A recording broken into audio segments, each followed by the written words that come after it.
Kenapa kita nggak boleh meriwayatkan hadis dhaif? Kenapa sih? Pertama Pak, sudah kita sebutkan tadi, kalau kita meriwayatkan hadis dhaif berarti kita mengamalkan sesuatu yang meragukan. Sementara sudah kita sebutkan tadi bahwa sesuatu yang bersifat meragukan itu harus tinggalkan. Sebutkan dalam satu riwayat yang lain, Rasulullah SAW sabda apa? Iyakum wadhann fa inna dhanna akdzabul hadis. Jauhi oleh kalian dugaan-dugaan, karena dugaan-dugaan itu sedusta-dusta perkataan. Hadis yang dhaif itu masih duga-dugaan Pak. Ada dugaan iya, ada dugaan tidak. Iya kan? Masih tingkat duga-dugaan ini.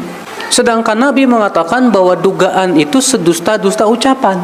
Berarti kalau kita mengamalkan hadis dhaif, kita sudah mengamalkan sedusta-dusta ucapan. Kenapa? Karena itu sifatnya masih dugaan. Dan Allah menyebutkan dalam Al-Quran bahwa dugaan itu tidak boleh dijadikan sebagai sandaran dalam menetapkan kebenaran. Allah berfirman, Inna dhanna la yugni minal haqqi syai'a, dalam surat An-Najm. Sesungguhnya dugaan itu tidak bisa menegakkan kebenaran sedikit pun juga. Sementara hadis dhaif hanya sebatas dugaan, belum sampai kepada dugaan yang kuat. Tapi dugaan yang lemah, bahkan ragu-ragu, yang menimbulkan keraguan di situ. Ini bahaya yang pertama Pak.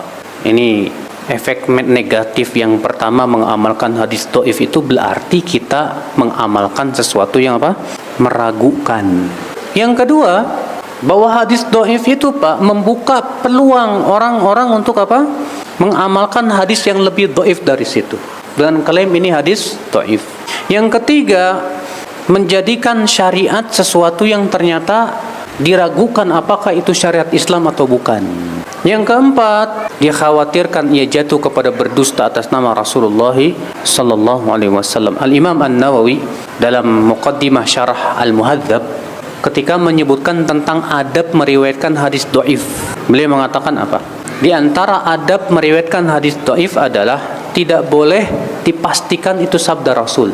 Namun adabnya dengan mengatakan begini, diriwayatkan begini. Tidak boleh mengatakan Rasulullah SAW bersabda begini. Maka siapa yang memastikan sebagai sabda Rasul pada itu hadis dhaif, kata Imam Nawawi apa? Maka ia termasuk orang-orang yang berdusta atas nama Rasulullah SAW. Hati-hati ya Pak.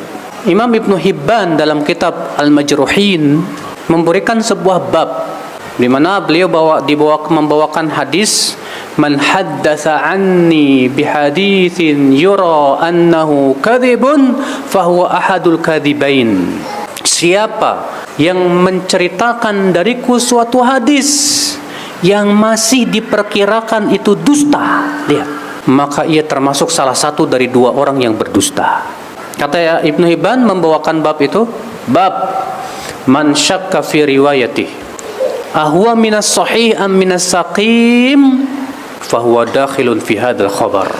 Siapa yang merasa ragu dalam periwayatannya apakah ini sahih atau tidak, tapi ia sampaikan ke orang-orang, maka ia masuk dalam hadis tersebut.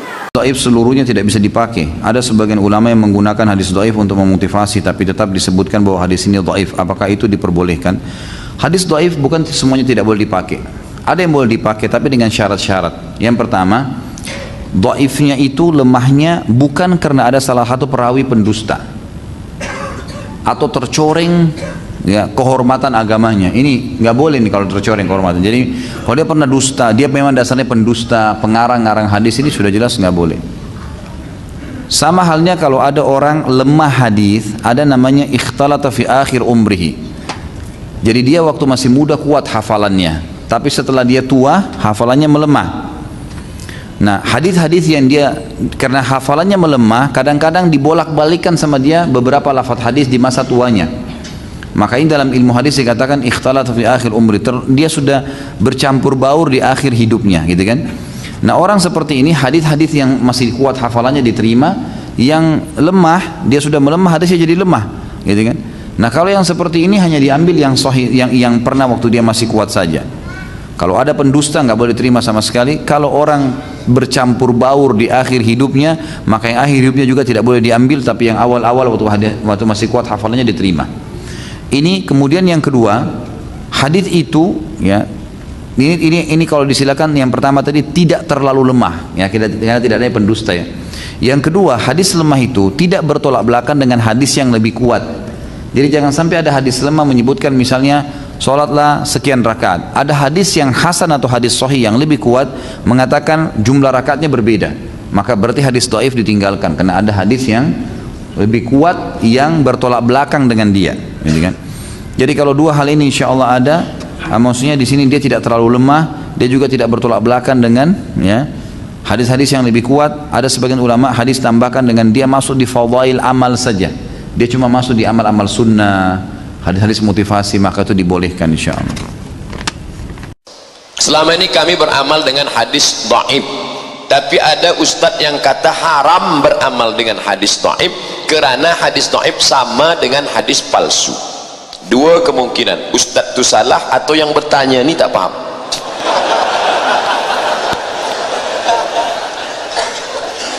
Dengar baik-baik apa kata Imam Nawawi.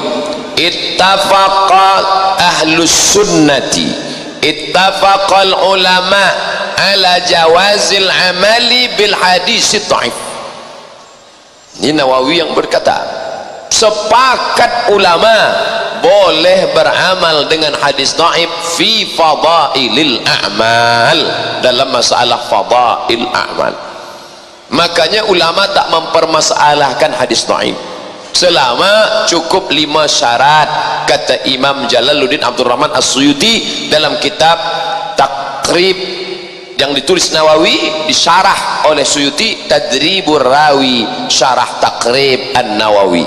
Tidak dalam masalah akidah, tidak dalam masalah halal haram, tidak ada periwayatnya yang kadzab pendusta.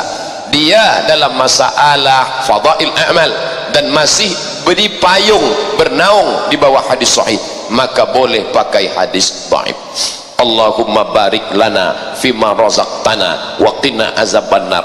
Belum lagi kurma itu masuk ke mulut dah berkelahi. Hadis dhaif jangan pakai, jangan pakai hadis dhaif. Aku 5 tahun mabuk minum khamar, tak ada orang melarang. Hari ini baru baca Allah malakasum tu kau larang aku. Ini untuk engkau. Orang menjadi rusak persaudaraan kerana hadis dhaif. Maka hadis dhaif boleh diamalkan selama cukup 5 syarat. Bukan masalah halal haram, bukan masalah akidah. Tidak ada riwayatnya yang kadzab pendusta, dia masih bernaung di bawah hadis sahih. Dan untuk fadail amal, utlubul ilma walau bisin, tuntutlah ilmu walau ke negeri Cina. Itu bukan hadis palsu, tapi katanya dia ada dalam kitab Al-Mawdu'at. Jangan baca satu kitab, sebab Ibnul Qayyim penulis Al-Mawdu'at melampau. Ulama lain tidak mengatakan tuntut ilmu ke negeri Cina itu hadis palsu, tapi hadis dhaif, setakat dhaif, tak sampai pada maudhu'. Maudhu' palsu, bukan hadis sama sekali. Al-Bazinjan Syifaun min kulli da', terong obat dari segala macam penyakit. Itu memanglah palsu. Siapa yang membuat? Tukang jual terong. Supaya dia laku, dia buat hadis palsu. Maka ini tak betul. Maka kita mesti tengok ini hadis sahih, di bawah sahih hasan, di bawah hasan dhaif, di bawah dhaif maudhu'. Bila dia maudhu', kita tak boleh pakai sama sekali. Tapi dia dhaif, boleh dipakai bila cukup 5 syarat. Jangan baca kitab Zakaria Kandahlawi Fadail Amal, banyak hadis dhaif. Bila Fadail Amal Zakaria Kandahlawi tak boleh dipakai, maka tak boleh pakai Sunan Tirmidzi, sebab Sunan Tirmidzi banyak hadis dhaif, Sunan Abi Dawud banyak hadis dhaif, bahkan Musnad Ahmad bin Hanbal merata-rata banyak hadis dhaif di dalam. Tak boleh pakai. Apa makna Imam Ahmad bin Hanbal memasukkan hadis dhaif dalam kitabnya? Supaya orang tahu bahawa hadis dhaif boleh dipakai. Boleh. Mau tanya Buya, bagaimana status hadis dhaif? Apakah sama statusnya dengan hadis maudhu', dan bagaimana hukumnya jika hadis dhaif diamalkan? Kezaliman orang yang katanya alim di akhir zaman ini adalah di saat menyamakan hadis dhaif dengan hadis maudhu'. Hadis dhaif bukan hadis maudhu'. Hadis maudhu' adalah palsu. Kalau hadis dhaif dilihat dhaifnya apa sebabnya, karena dustanya perawi atau dan sebagainya. Baik, kalau maudhu tidak ketemu asalnya, hadis palsu buatan orang, tidak bisa dicari sanadnya sampai baginda Nabi sallallahu alaihi wasallam. Tapi kalau hadis dhaif bukan hadis maudhu, cuman ada dhaifnya yang parah sehingga sangat mendekati maudhu. Inilah akhir zaman ini ada orang yang memilah-milah, ini hadis dhaif, ini hadis sahih, membuat fitnah. Tidak ada ulama dari masa ke masa di saat mereka mengambil hadis sahih kecuali dalam bukunya juga masukkan hadis dhaif, bukan hadis maudhu. Untuk istishhad hadis dhaif diambil oleh mereka. Anda tanya ulama manapun dalam bukunya pasti membawa hadis dhaif. Setelah mendatangkan hadis sahih, hadis dhaif. Hadis dhaif bukan hadis maudhu. Makanya sekarang ada pemilihan hadis dhaif, dhaifah, dhaifah. Seolah-olah kalau sudah dhaif menurut orang ini langsung maudhu. Siapapun yang mengambilnya adalah langsung kok salah. Innalillah. Mulai kapan hadis dhaif menjadi hadis maudhu? Bukankah dhaif nanti kalau ketemu dhaif sebagian hadis menjadi hasan li ghairihi? Menjadi hasan, naik di saat bertemu hadis. Ada beberapa aturan tertentu dalam ilmu hadis. Kemudian juga yang kedua, masalah kedhaifan hadis itu kadang berbeda antara alim dengan alim. Imam Bukhari itu dengan Imam Muslim itu sama-sama hebat, cuman mereka ternyata punya perbedaan di dalam syarat qabul, kapan hadis itu diterima dan kapan hadis itu tidak diterima. Sehingga kadang dhaif menurut Imam Bukhari ternyata sahih menurut Imam Muslim. Ada perbedaan. Misalnya ittisalus sanad dalam madhab Imam Bukhari, menurut Imam Bukhari kalau namanya ittisal sanad antara guru dengan murid itu sambung sanadnya harus satu masa dan terbukti al-luqhi, harus terbukti bertemu. Terbukti bertemu duduk baru dikatakan hadisnya sambung. Imam Muslim tidak, yang penting satu masa dan mungkin bertemu sudah selesai. Ini adalah masalah perbedaan di sini, syarat qabul ini. Sehingga antara Imam Bukhari dan Imam Muslim karena ada perbedaan, tidak diterima oleh Imam Bukhari, ternyata Imam Muslim adalah sahih. Sahih menurut Imam Bukhari tidak. Jadi kadang dhaif menurut Ibnu Huzaimah ternyata sahih menurut imam yang lainnya. Tirmidzi, Ibnu Hibban sahahu Ibnu Hibban, sahih menurut Ibnu Hibban, beliau muhaddis dan jauh lebih hebat daripada muhaddis akhir zaman. Biarpun ternyata menurut yang lainnya adalah tidak sahih. Jadi mengatakan hadis dhaif kemudian langsung dibuang itu adalah terlalu terburu-buru. Nah, ini ada orang di akhir zaman mengumpulkan hadis ini silsilah hadis dhaif, silsilah hadis sahih. Jadi kalau ada orang menemukan hadis ini dicek hadis dhaif. Innalillah. Kemudian seandainya seorang ulama, padahal seandainya ulama hadis bersepakat kalau hadis itu dhaif, apakah serta-merta kita buang? Sementara belum tentu ini dhaif yang sesungguhnya. Sebab dhaif menurut hadis ini wasahhahu fulan. Orang lain, muhaddis lain mentasahih. Dan dalam urusan mengikuti hadis kita boleh ngikut siapa saja. Karena apa? Kita bukan mujtahid dalam mentasahih hadis. Karena kita bukan mujtahid dalam mentasahih hadis, kita boleh taklid ngikut. Kalau menurut imam ini adalah sahih, kita boleh mengikutinya kok. Bebas kita mengikutinya. Seperti dalam urusan fikih. Nah, ini permasalahan di akhir zaman ini, orang-orang memilih. Sehingga para ulama, Imam Bukhari yang paling hebat pun tidak pernah beliau menyusun mengumpulkan hadis-hadis dhaif, tidak.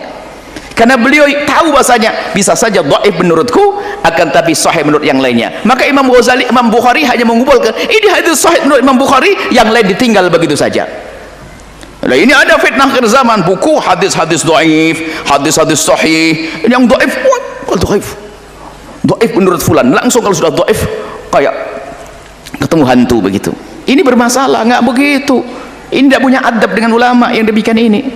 Kemudian Amirul Mukminin fil hadis Ibnu Hajar Al-Asqalani menjelaskan tentang seandainya hadis ini dhaif menurut kesepakatan ahli hadis, nggak ada yang mentasahih hadis dhaif, bagaimana mengamalkan hadis dhaif itu? Ada hadis dhaif boleh diamalkan. Yang pertama adalah dhaifnya tidak parah sekali. Jadi dhaif sendiri ada martabatnya.